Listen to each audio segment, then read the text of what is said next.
नमस्कार, मैं doctor Sanjay Manohar Ayde, government college of education, Bilaspur, Chhattisgarh से हूँ। यहाँ पर मैं कक्षा 5 से कक्षा 9 के बीच पढ़ाए जाने वाले क्षेत्रमिति के कुछ प्रमुख सूत्रों से संबंधित बच्चों के लिए कुछ अध्यापन सामग्री लाया हूँ, जो जीरो कॉस्ट टीचिंग एड है। हमारे बच्चे हमेशा पूछते हैं कि ये सूत्र आया कहाँ से, और पहले जब हम पढ़ते थे तो सूत्र हम केवल बताते थे और बच्चे उसको हल करने के लिए बाध्य होते थे, लेकिन आज ये सूत्र आया कहाँ से उसके बारे में यहाँ पर जानकारी देने की एक छोटी कोशिश कर रहा हूँ। सर्वप्रथम आयत का क्षेत्रफल, जो कि बच्चों के पूर्व ज्ञान पर आधारित है। हम बच्चों को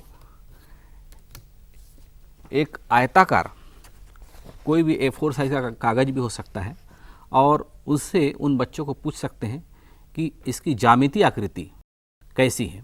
जैसे ही हमारा बच्चा, चूँकि उसके पूर्व ज्ञान पर पूछा हुआ प्रश्न है, तो बहुत अच्छे से उसका जवाब देने के लिए तत्पर रहता है।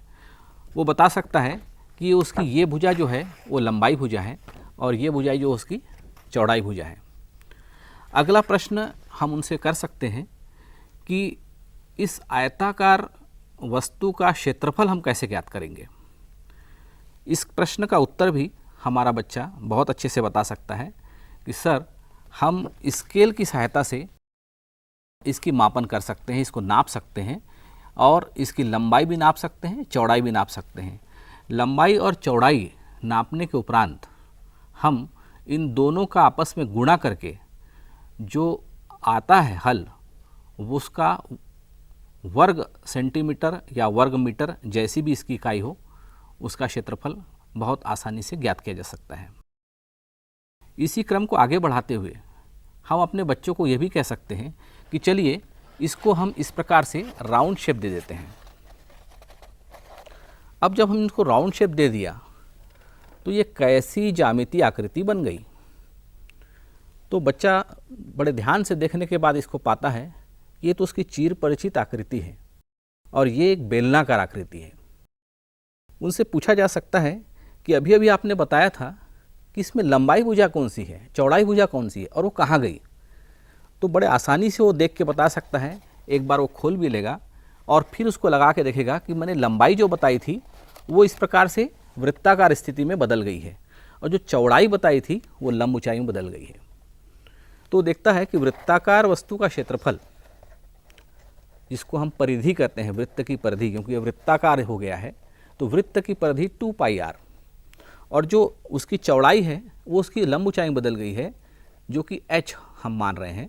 तो 2πr अर्थात लंबाई, h उसकी चौड़ाई, तो लंबाई गुणित चौड़ाई बराबर क्षेत्रफल, 2πr गुणित h बराबर 2πrh, जो कि बेलन का वक्रपृष्ठ है, 2πrh। इसी क्रम को अगर आगे और बढ़ाएं तो हम बोलते हैं कि भाई देखिए, इसमें अगर मैं कोई चीज़ भरता हूँ तो इसमें कितना सामान, पानी या कोई द्रव्य आएगा, और इसको क्या कहेंगे। बड़े आसानी से उत्तर दे सकता है कि सर ये तो आयतन हो गया। तो चलिए इसका भी देखते हैं। अभी अभी आपने बताया कि इसका जो क्षेत्र कैसा हो गया, वृत्ताकार हो गया है, तो इसका क्षेत्रफल क्या होगा।